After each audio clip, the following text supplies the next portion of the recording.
पानीपत के तृतीय युद्ध के समय हुई प्रमुख घटनाओं की चर्चाएं करते हैं।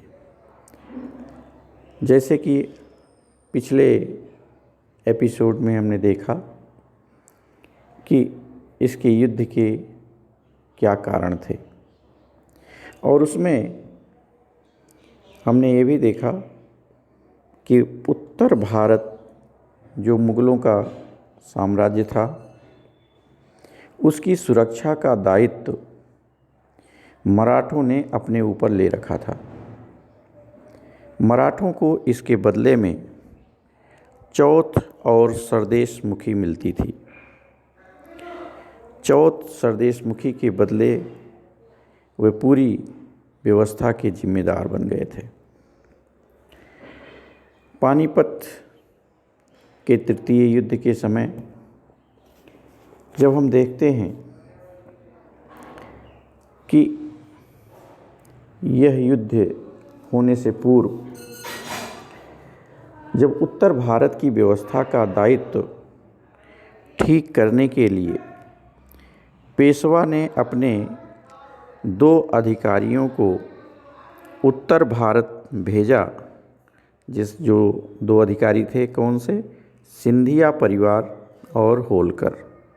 सिंधिया परिवार और होलकर दोनों को कहा गया कि वे उत्तर भारत जा कर के और वहाँ की पूरी व्यवस्था को संभालें।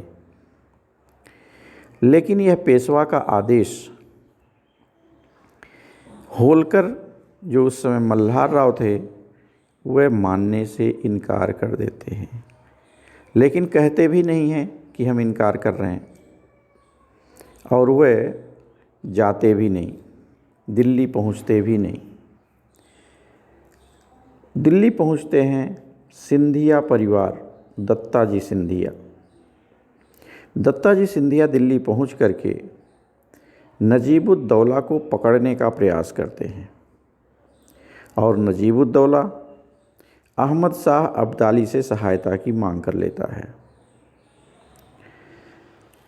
इसी समय 30 नवंबर 1759 ईस्वी को वजीर गाजीउद्दीन ने सम्राट आलमगीर द्वितीय, इम्तियाजुद्दौला और कुछ अमीरों का वध कर देता है। यह वध अहमद शाह अब्दाली के लिए दुखद था। स्वाभाविक तौर पर वह इससे चिढ़ गया, क्रुद्ध हुआ, और वह दिल्ली की तरफ चल देता है। जब उसके आने का समाचार दत्ताजी को पता चलता है, तब दत्ताजी नजीब का पीछा छोड़ करके दिल्ली की तरफ चलते हैं, संभालने के लिए दिल्ली के। और नजीब अपनी सेना के साथ अब्दाली से मिल जाता है। जनवरी 1760 ईस्वी में दत्ताजी सिंधिया और अब्दाली की सेनाएं बरारी घाट में मिलती हैं, जहां दत्ताजी परास्त हो जाता है। उसे मार दिया गया, दत्ताजी नहीं रहा। वजीर गाजीउद्दीन जो था, वो सूरजमल जाट के शरण में चला गया। अब्दाली ने दिल्ली पर कब्जा कर लिया। नजीब के ही कहने पर अब्दाली दिल्ली में रुक गया, और जब दत्ताजी की मृत्यु हुई, तब मल्हार राव होलकर दिल्ली की तरफ आगे बढ़ा। ये चला तो साथ में, पेशवा ने दोनों को साथ में भेजा था, मैंने पहले अभी बताया। सिंधिया और होलकर दोनों को जिम्मेदारियां दी गई थी, लेकिन दत्ताजी सिंधिया की मृत्यु के बाद ही मल्हार राव होलकर दिल्ली की तरफ चलता है, लेकिन वह भी पराजित हो जाता है और उसे राजस्थान की तरफ भागना पड़ता है। दोनों एक साथ रहे होते तो शायद स्थिति कुछ और होती, लेकिन अब यह भी अकेला पड़ गया और इसने उन्हें अकेला कर दिया था। अब जब यह स्थिति बनती है कि बरारी घाट में मराठे हार जाते हैं, तब पेशवा दुखी होते हैं और पेशवा ने, जो उस समय पेशवा थे बालाजी बाजीराव, इन्होंने अपने चचेरे भाई सदाशिवराव भाऊ और अपने पुत्र को विश्वासराव को सेना का नेतृत्व दे करके एक बड़ी सेना दिल्ली की तरफ भेज दी। यह दोनों बहुत योग्य थे। यह दिल्ली पहुंचते हैं। अब यहाँ दिल्ली में पहुंचने पर अब्दाली ने लोगों को अपनी तरफ मिलाने के लिए, विशेषकर मुस्लिम राज्यों को मिलाने के लिए घोषणा करता है कि वह दिल्ली के मुस्लिम राज्यों को दक्षिण के मराठों की लूटमार से बचाने के लिए भारत में रुका है। उसका कोई और उद्देश्य नहीं है, यानी मराठों को लूट मार घोषित करके और दिखाता है कि हम तुम्हें बचाने आए हैं। अपने खुद लूट रहा है, लेकिन अपने लूट की नहीं कह करके मराठों को कह रहा है। सदाशिव राव भाऊ पहुंचते हैं जब दिल्ली, तब वह कहते हैं कि विदेशियों को भारत से भगाने में सभी लोग हमारे साथ आओ। लेकिन मराठों की जो लूट मार की नीति थी, चौथ वसूली की नीति थी, उससे वास्तव में उत्तर भारत के अन्य राज्य दुखी हो चुके थे और वह मराठों को शत्रु मानने लगे थे। ऐसी स्थिति में केवल भरतपुर के सूरजमल जाट को छोड़कर सभी की सहानुभूति अहमद शाह अब्दाली के साथ हो गई। अब्दाली और नजीबुद्दौला, इनके कूटनीति से जितने भी मुसलमान थे, जितने भी न कहकर हम कहें अधिकांश मुसलमान, क्योंकि दक्षिण भारत के अलग रहे, अधिकांश मुसलमान शासक अब्दाली के साथ हो गए। यहाँ तक कि अवध का शुजाउद्दौला भी अब्दाली के पक्ष में चला गया। ये वही शुजाउद्दौला जो कभी मुग़लों का वज़ीर हुआ करता था। पहले तो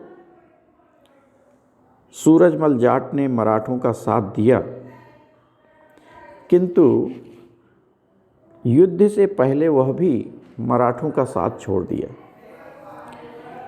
अब मराठे अकेले होते हैं। इस समय 7 मार्च 1760 में सदाशिवराव भाऊ मराठा राज्य से चलता है और अगस्त 1760 में पहुंच करके दिल्ली के जो अहमद शाह के अधिकारी थे उनसे दिल्ली को मुक्त करा लेता है। इसके बाद अब्दाली और मराठों के बीच संधि होनी थी। ऐसा माना जाता है कि नजीब खां ने इसमें व्यवधान किया, जिससे कोई संधि नहीं हुई। जो भी है, इसके बाद सदाशिवराव भाऊ दिल्ली के पास कुंजपुरा स्थान है, वहाँ पर अधिकार कर लिया। ये कुंजपुरा अफ़गानों का एक प्रमुख केंद्र था। अफ़गान यानी अहमद शाह अब्दाली। यहाँ से मराठों को बहुत अधिक सामग्री मिल जाती है। अब्दाली के ऊपर यह एक बहुत बड़ा प्रहार था, क्योंकि वह अब हार गया था और अपना बहुत सारा सामान सौंप देना पड़ा था मराठों को। इसके बाद मराठों से लड़ने के लिए अहमद शाह अब्दाली पानीपत पहुंचता है और सदाशिवराव को भी इसकी सूचना मिल जाती है, तो वह भी अपनी सेना के साथ पानीपत पहुंच जाता है। दोनों सेनाएं आमने सामने नवंबर 1760 में हो जाती हैं। ध्यान रखना है, नवंबर 1760 में दोनों सेनाएं आमने सामने होती हैं, लेकिन जो युद्ध होता है, निर्णायक युद्ध जिसे कहें, वह 14 जनवरी 1761 को लड़ा गया। 14 जनवरी 1761 के दिन दोनों सेनाएं आमने सामने थी। सुबह 9 बजे युद्ध आरंभ होता है। मराठे अपने जी जान से लड़ने के लिए तैयार हो गए। मराठों का तोपखाना इब्राहिम गर्दी नामक व्यक्ति ने संभाला था। ध्यान रखना है कि मुस्लिमों में इब्राहिम गर्दी था जो मराठों का साथ दे रहा था। इब्राहिम गर्दी अपने तोपखाने से प्रहार करता है। बहुत अच्छे से युद्ध होता है। मराठे हावी होते हैं अहमद शाह अब्दाली के ऊपर, लेकिन 5-6 घंटे के युद्ध के समय धीरे धीरे थकान आ जाना स्वाभाविक था। उस समय अब्दाली ने अपनी सुरक्षित सेना को युद्ध में डाल दिया। एक सेना हमेशा सुरक्षा के लिए और बाद के लिए रखा जाता है। यह सामान्य तौर पर हमारे मराठों ने नहीं किया था। जब पहली सेना थक जाए तो उसकी जगह दूसरी सेना डाल दी जाती है। अब्दाली ने यही किया और उसकी दूसरी सेना आने के बाद पेशवा का पुत्र विश्वासराव भाऊ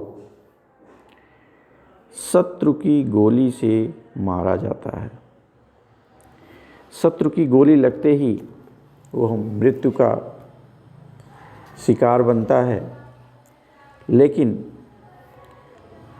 अभी सदाशिव राव जो एक बहुत वीर योद्धा था मैदान में था, लेकिन उसने भी अपना संयम खो दिया क्योंकि विश्वासराव की मृत्यु हो गई थी और वह भी लड़ाई में अंधाधुंध लड़ने लगा। ऐसी स्थिति में मल्हारराव होलकर की अगर हम बात करें तो इसने मराठों का उस समय साथ नहीं दिया। ये अगर साथ देता तो स्थिति कुछ और हो सकती थी, लेकिन न जाने क्यों मल्हारराव होलकर ने शुरू से लेकर अंत तक कोई विशेष रुचि नहीं ली और जब यह देखा कि स्थिति अपने अनुकूल नहीं है, अपने प्रतिकूल जा रही है, पेशवा हारने की स्थिति में हो रहे हैं, तब वह अपनी सेना लेकर युद्ध मैदान से भाग जाता है। मराठों के बहुत सारे सेनानायक जैसे जसवंतराव पवार, तुकोजी सिंधिया जैसे लोग युद्ध में मारे जाते हैं। इब्राहिम गर्दी, जानकोजी सिंधिया और बहुत सारे मराठा सैनिक बंदी बना लिए जाते हैं। यह एक भीषण युद्ध था और इसमें बहुत सारे सैनिक मारे गए। दोनों तरफ से बहुत हत्याओं का दौर चला। भीषण हत्याकांड के बाद अहमद शाह अब्दाली मराठों के ऊपर निर्णायक रूप से विजय प्राप्त करते हैं।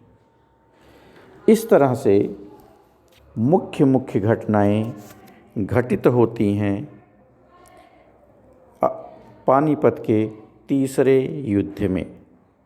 धन्यवाद। आगे फिर चर्चा करेंगे। हम इसके कुछ और पहलुओं के साथ आएंगे सामने।